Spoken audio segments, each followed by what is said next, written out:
Hey, and welcome back to another episode of The Hot Slice. I am Executive Editor Denise Greer, and I'm with Jeremy White, Mr. Editor-in-Chief himself. Hey, Jeremy. Hey, Denise. How's your day going? Hey, it's sunny outside here in Louisville, which is amazing. So I'm pretty happy right now. We need that. The country needs some sunshine and some good news right now in general. I know. Well, we're about to give them a really fun interview. Yeah, we Well, are. the beginning is not so fun because we're talking about some really serious things, but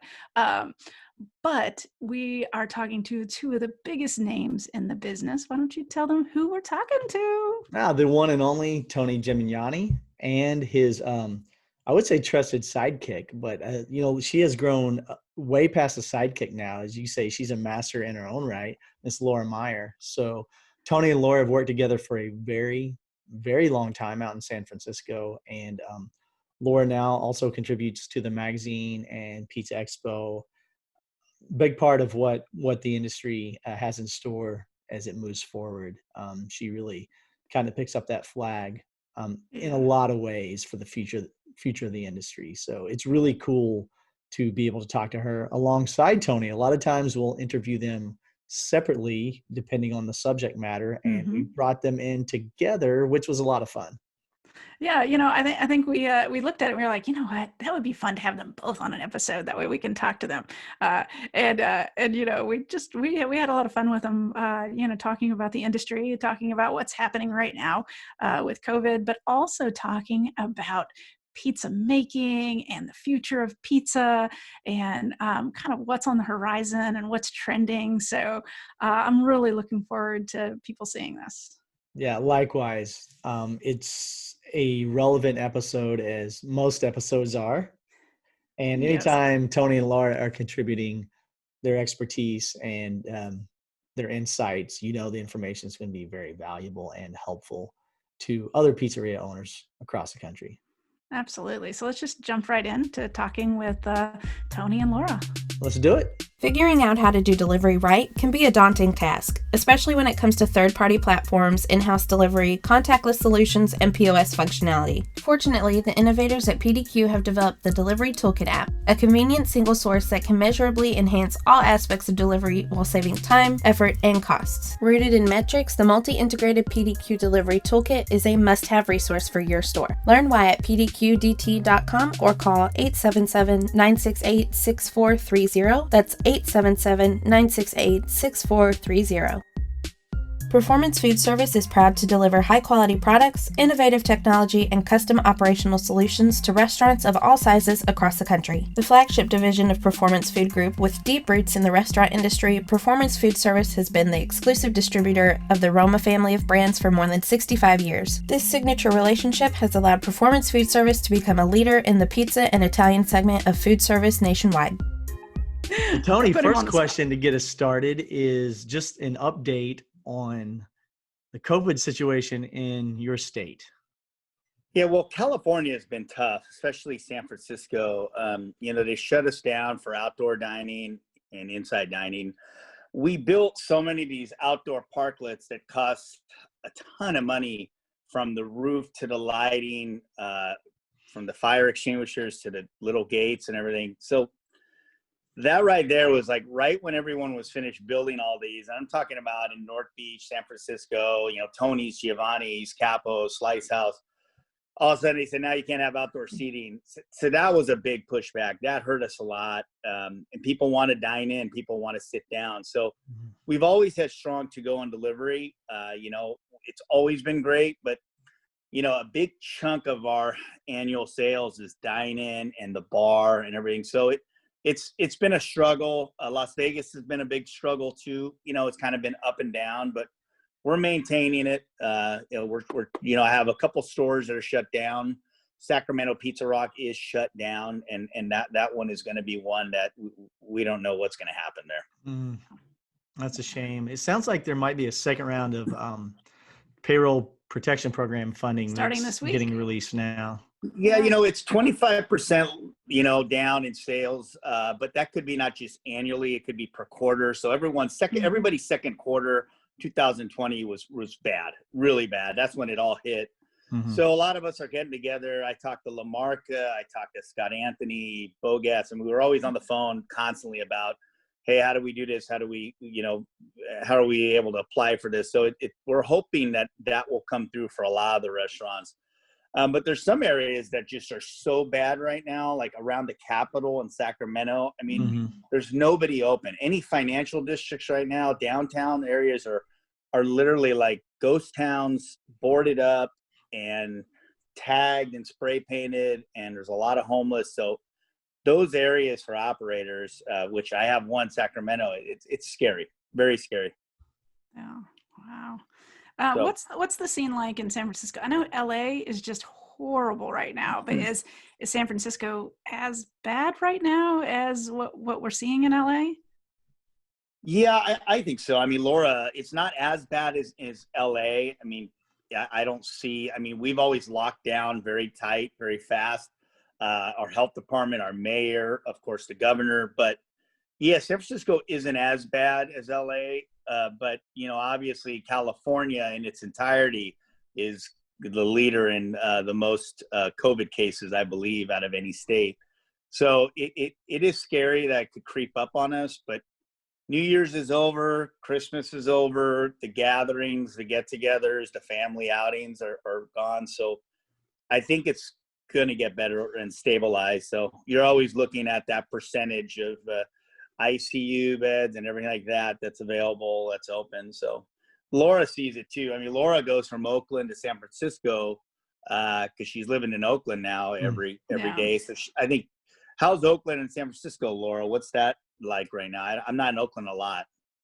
I mean, it's pretty similar to San Francisco. I mean, it's like Tony said, San Francisco has been doing probably the best out of the Bay Area, just because the mayor has really jumped on, the closures, doing things earlier than normal. And I know that upsets a lot of people because she's decided to shut down before the state has mandated a shutdown, but it's kind of helped us in the long run in the sense of our numbers are doing better, but it's slowly starting to creep up. I mean, Oakland it's really kind of sad. I live in an area that has a lot of life to it usually. And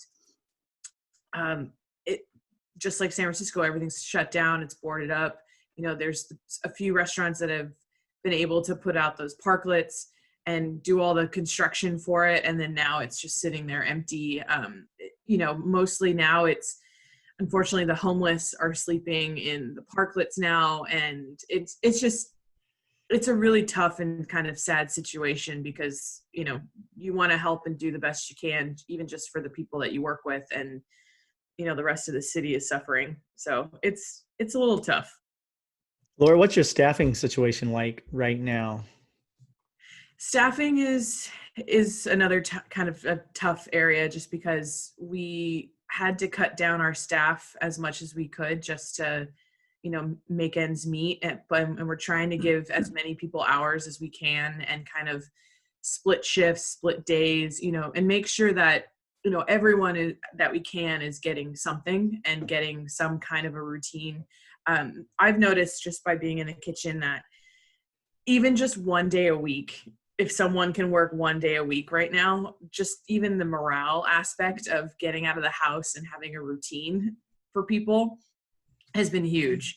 And so if we can do that, if someone, can split shifts with someone else, then we've been doing it. And I know that a lot of our staff that has been able to work has been really grateful for it and has been doing a kick-ass job, but it's also been really hard because obviously we can't have our full staff. So, there's only a handful of people in the kitchen now where it used to be like a beehive. So it's definitely a little tough, but we're doing the best we can. How often do you get a call that, I've got to quarantine for 10 days or 14 days. I can't come in because my wife or my son tested positive for COVID. Now I'm on a self-quarantine. How often have you had to deal with that? Well, I haven't had to deal with it directly too much because thankfully the staff that I work with daily, we haven't really had any call outs for that matter. I know that some of the other restaurants, Tony would be able to attest to it better. I know some of the other restaurants, occasionally have had it. I mean, thankfully it hasn't been like an everyday occurrence or anything like that. Usually once someone says it, everyone kind of jumps to and, makes sure that, the phone tree activates pretty much. And Yeah. so, we really kind of spread the word about, okay, this has happened, if you want to quarantine, or whatever needs to happen, the full sanitation process, all that kind of stuff. So as bad as the situation might get, we're kind of practiced at it, I guess, by now, because it's going on almost a year. So if and when it ever does happen, we make sure that the employee gets whatever they need, Sure. but that we also make sure that the staff in the restaurant is still able to function. So yeah, we've been pretty lucky at Capo's, knock on wood, but all my other restaurants, we've had issues that have come up quite a bit since the beginning, since I would say probably the end of March. So yeah, we've been dealing with it. Like she said, like Laura said, yeah, it's almost protocol right now. If somebody does get it, it's pretty routine. I deal with it quite a bit. I even had a scare too. My babysitter families got COVID. My son spent the night 2 days before that. And then I was quarantined, didn't know what was going to happen. We had to get tested.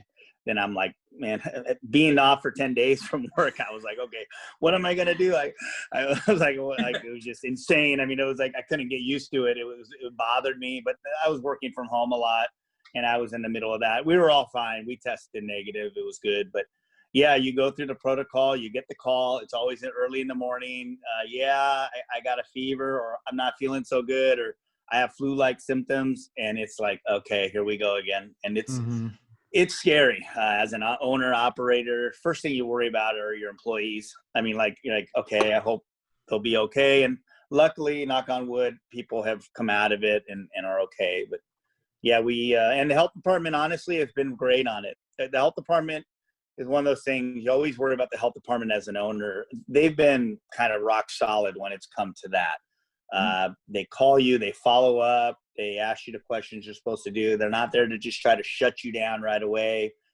They want to know if 3 or more people have had it within 2 weeks.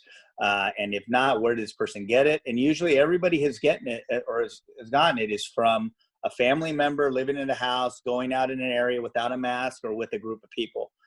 Or in like an apartment complex that just everybody got in the apartment complex. So that's always been the case. We've luckily never had it where everybody got it from each other. It's just one person that got it, and then they quarantined and took care of themselves. So wow, strange times. Jeremy, did you think that we were going to be here almost a year later in kind of a similar place? How about that, Tony? Oh my goodness. No, I didn't. Tony, we talked to you in the very beginning, and at that time there were some extra protections for employees from the federal government. They people who were on unemployment were receiving, I think it was an extra $600 or something like that. And that made it tough to even find people to work because they had that extra money coming in and they didn't want to work.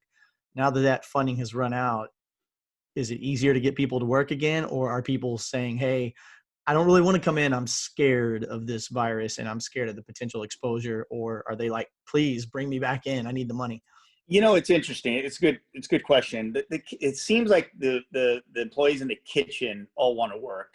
The employees that are getting the monies, work on tips, don't have a lot of tables because we're not 100% occupancy. Those are the ones that I think take a step back and say, one, why risk it? True. It's like your health comes first. 2, how many tables am I going to have today? Is it worth it? Would I get the tips? I'm making minimum wage plus tips. Or is it just better getting the $600 now, but it was $1,200 if I remember right at one time a week and or so, or 800 plus 3 or something like that. It's one of those things that, it was hard to find employees. I talk to operators every day like you did. And at one time last year, March, April, May, June, that kind of around when everything was coming around, it was hard to find employees. When we start to open back up, those hosts, those bar backs, those are the ones that are making tip money. It may not be worth coming back. So why not be healthy and be safe and stay at home? I'm not that kind of worker. I'm on the front line. I work there. Laura's like that, very much so. And the management positions, I think all of them really came together and came through and helped out. But it's, yeah, those decisions that employees think about every day. And there's ones that, decide to, hey, I'd rather be safe and collect my money. And I think the restaurant industry is hurting because of that, definitely in certain areas. And how do you reach a minimum? How do you, what do you do? Everyone needs the money. We get that. But what's too much or what's too little? And how long do you let it go? And these businesses do have to reopen with the host and with the servers. So yeah, it's a balancing act, and it's pretty crucial to our business. And it's yeah.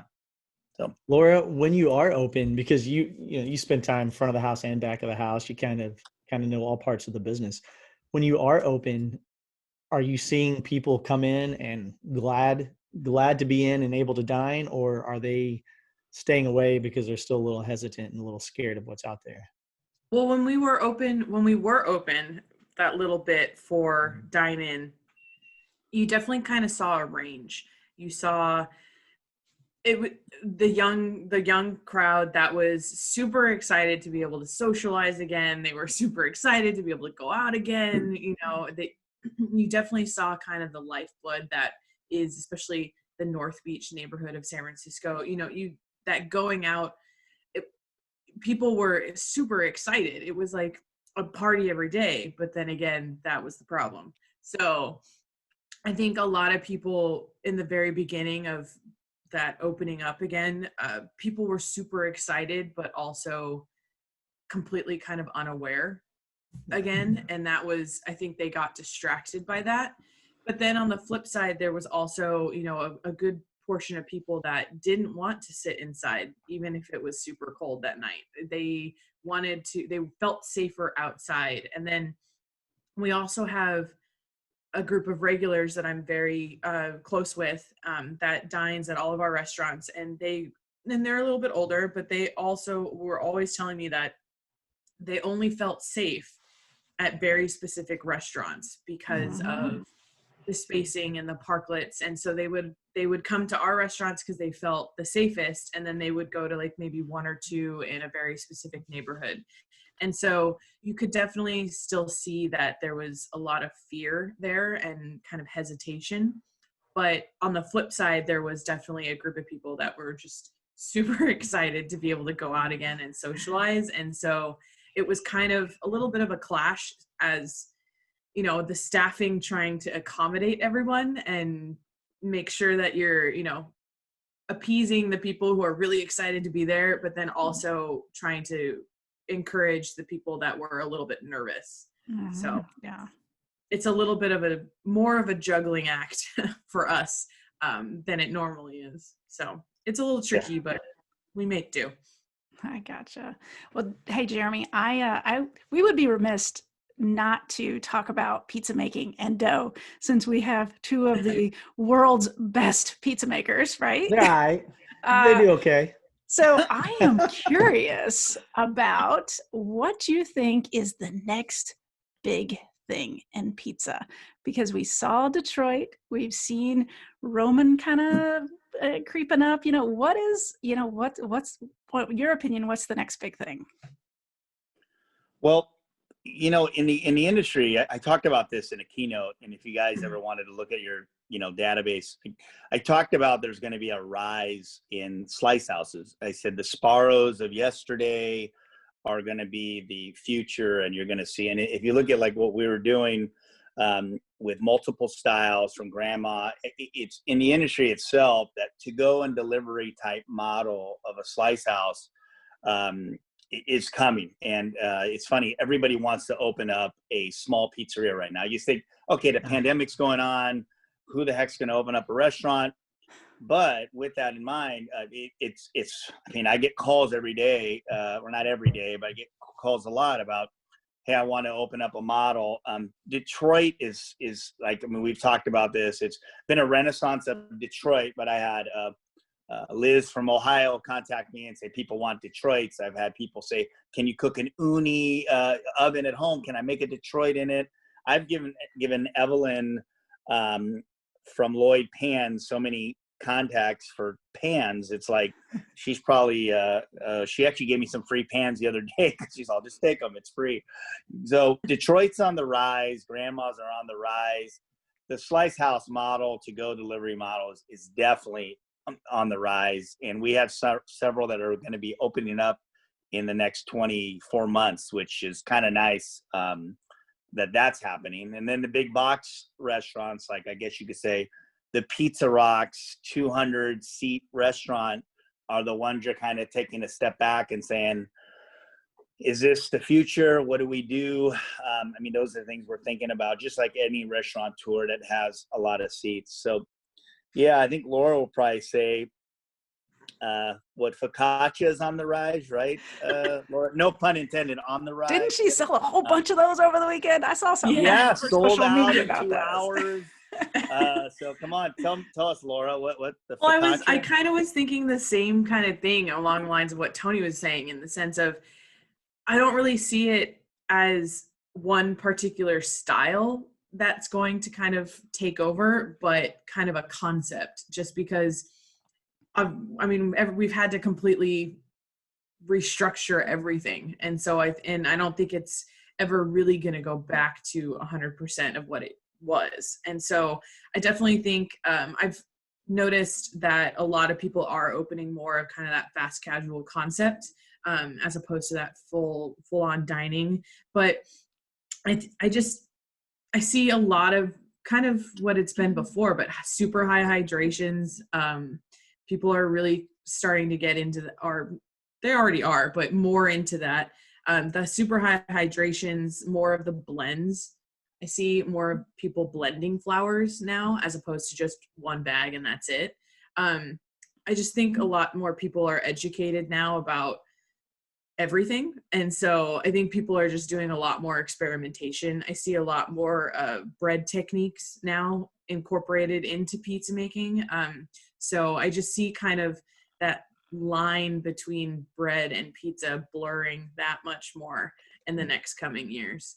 And it's something like we've always taught at the school. We've always used starters in our dough. We've always done bulk ferments and high hydrations. And we've taught like students, like some of the people we were talking about earlier that have done it. But now you see on Instagram and Facebook, like Laura was saying, everybody's reaching out to us about bigas and pouliches and how do you put more water? How do you ball dough that's super wet? I mean, those are kind of things that we're getting emails about all the time. But you know, what's funny is tavern style, you're going to see, you know, cracker thin. I mean, if you look at Caramelli, what he just posted, Adam in New York that just posted him, some of these guys that are posting pizzas, just tavern cracker thin pizzas, like that style is actually gaining a little momentum. In Pizza Today, I have a new one coming out. Is dedicated to the deluxe. And if you're in Chicago, the deluxe pizza is like, it's their standardized combo. But anywhere else in the US, you're like, oh, what's a deluxe? Just the combo? No, it has to be like green peppers and sausage and mushrooms. I kind of bumped it up and made it a little different. I roasted red peppers. I used button mushrooms in that recipe, but I get you let them remain big. You didn't cut them up real small. I did. I California'd it out a little bit, and all these guys from Chicago are like, it has to be, you know, green bell peppers. Come on, and it has to be diced. Always the green. Yeah, and you know, I call Troiano. I'm all, it's like green bell peppers, right? Diced. And Troiano from Chicago's like, yeah, it is. Okay, I'm gonna roast red because it's better. No, you can't do that. I'm like, yeah, I'm gonna do that. So anyway, that recipe that's coming out in the magazine is it's a pizza that's similar to what I'm doing in Capo's and wrote it in the book, but that's a style that you're seeing tavern cracker thin that is really kind of popping up in a lot of places. You're going to see that as well. Denise, they both had great articles in this upcoming issue of Pizza Today. Yes, Tony they wrote did. about that cracker thin deluxe tavern style, as he just said, and Laura did a need to know dough article where she really ran the gamut and talked about a lot of different things, from proofing to you know, some mixing times and all kinds of good stuff.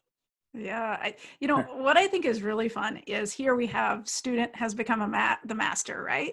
So the one thing I would love to know is, Tony, now that Laura has become, you know, this master, what have you learned from her since she's kind of risen up? That's what I want to know, right? That's a good question. I think we always learn from each other. Hearing Laura speak about pizza in general when we're teaching, I'll listen to her and I'll say, I love, she explains things extremely well. There's times that, like for yesterday, I use an example. I was talking to Liz from, was it Penny Wheat? I was helping her with her Detroit. And she says, I need to get the pans. I need to do this. Everyone's asking for it. Okay. So I'm talking to her about it. And I said, when that pizza comes out of the oven, let it sit for about a minute, minute and a half. I'm gonna Laura Meyer it right now. And then Liz is all laughing. I'm like, let it sit, let it pull away from the edges, and you'll be able to chisel it out of that pan easier. So there's a lot of times that, her mentality going into it, Laura's extremely intelligent. She's book savvy. She's smart. So when she looks at things in a way that not everybody looks at things. So she'll always try to make it better. And it's something I always say, we can always make it better. I don't care what it is. Like, you look at something, we can figure it out to make it better. I mean, be content, but make it better. So she's learned that. And I think I preach that a lot. And she'll look at it and she'll say, I can explain this better so this person can understand it, not in our terms, because sometimes we'll go wacky and say all these things and digestibility, and they're feeding on it. And she's all like, they don't really even get it. We need to kind of slow it down and do it. So I've watched her over the years develop that, and it's really nice to see. She can explain things. So I've learned a lot from her over the years, honestly, and I love it. It's a pleasure working with her. As long as she doesn't hit me, when she hits me really hard, and it doesn't feel good. But always I gets love in my way. Kitchens are often cramped, so I understand.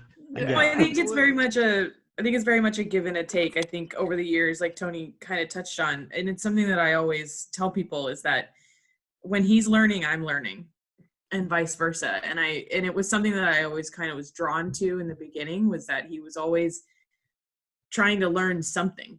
And that was something that I always gravitated towards, because it was like, okay, well, if he's going to learn it, then maybe he'll teach me, and vice versa. And I feel like that's one of the big things that's made our partnership so successful, is because we're always trying to learn something new, but then also share it with each other. And it's one of those kind of a give and a take, and it's been a wild ride for sure. It's been a great one, because we've experienced so many things, and we've learned so much along the way, and it's been great. I always kind of look at it. It's very much a John Arena, Chris Decker kind of relationship with Laura and I. She was young when she started at Paisano. She was 16, I think. Wow. She developed, wanted to learn, had an open mind. Constructive criticism is important to understand it. I get criticized. She should understand it. We're not there to make fun of each other or to be crucial to each other, but we need to critique it. We need to look at it and say, you know what? We're always trying to make it better. And evolution is important. People think that, we just stop. I research pizza every day. So does Laura. I'm on every site. I'm looking at things, and people may think, oh, he stopped, or no. We create the curve.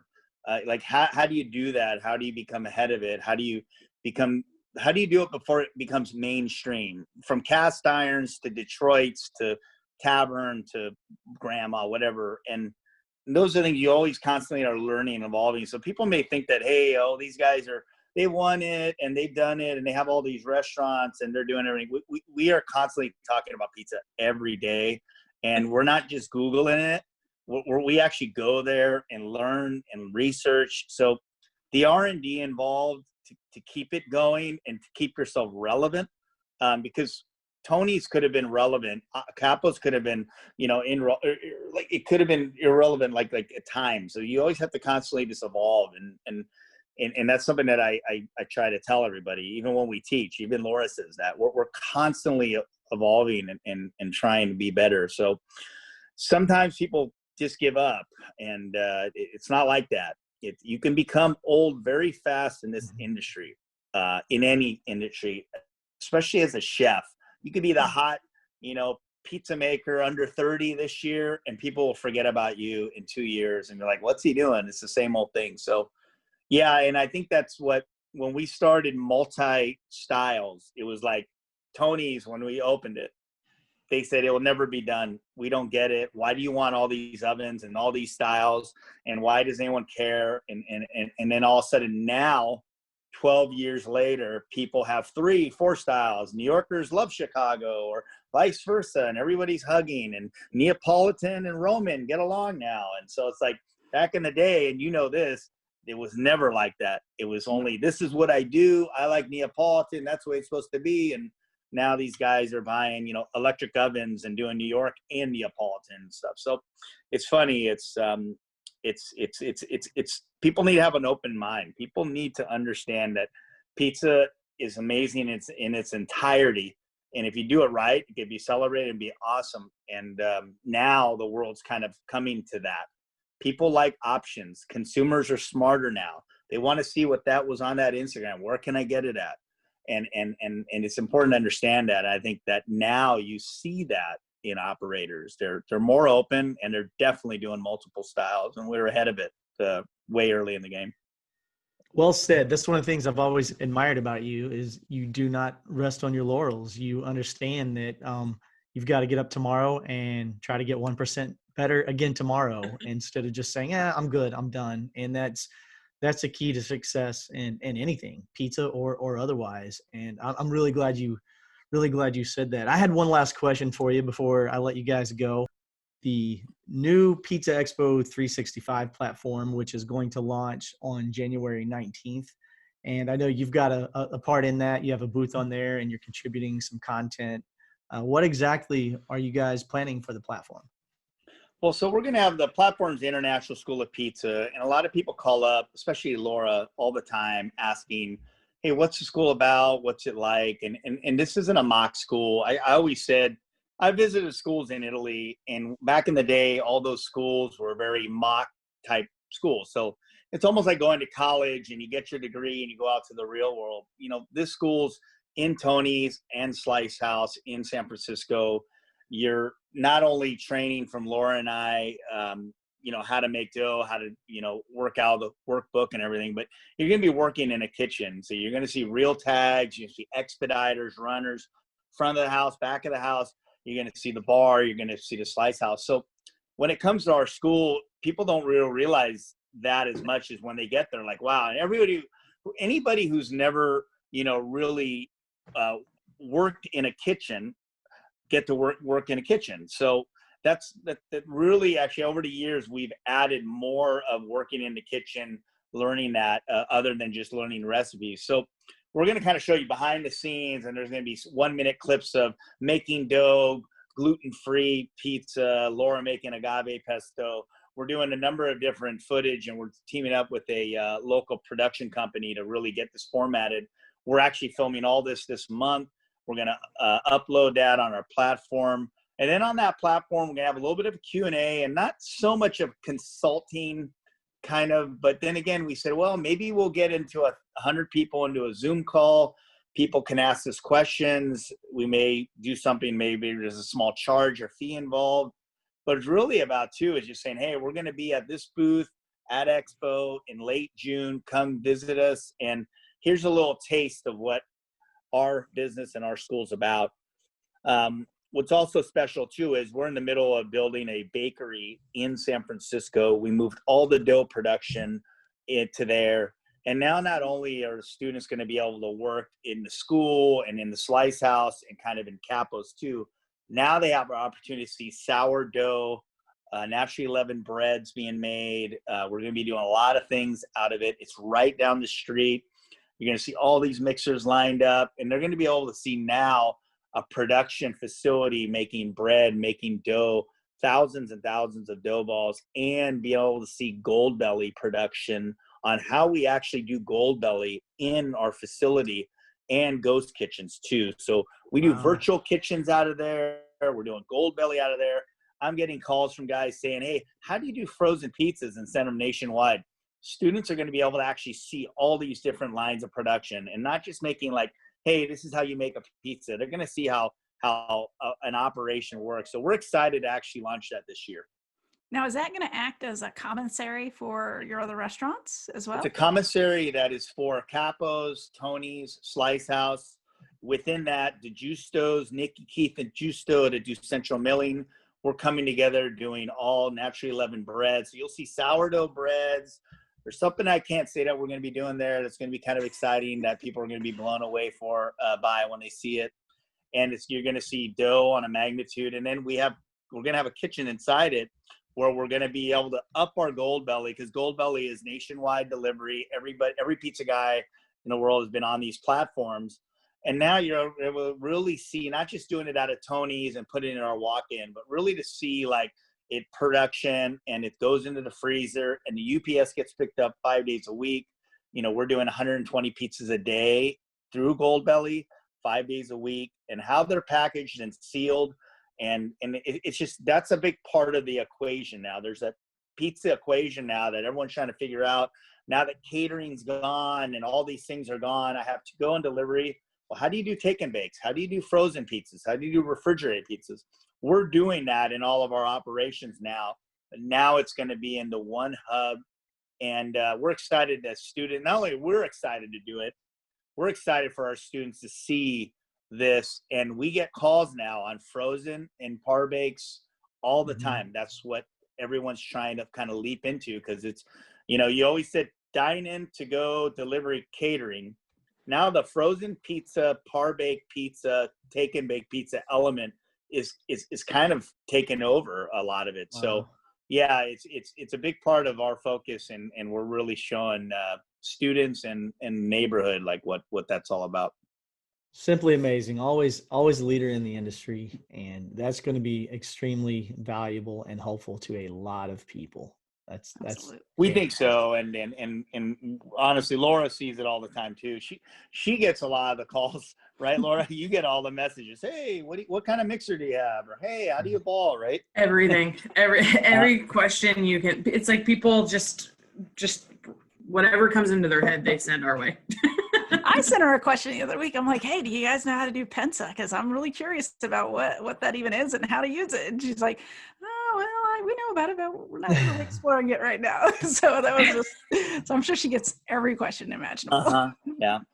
Yeah, but really, it's funny. It's like, if you look at even the frozen lines, a lot of people are buying from Uline, and there's 24-hour insulators, 48-hour insulators. Well, doing pizzas in Arizona or Vegas, 110 degrees in a UPS truck, and got thrown in there at 1 o'clock, and it got to the airport, and next day aired next day. A lot of those pizzas are coming unfrozen, warm, and like these questions that I've been doing Gold Belly forever.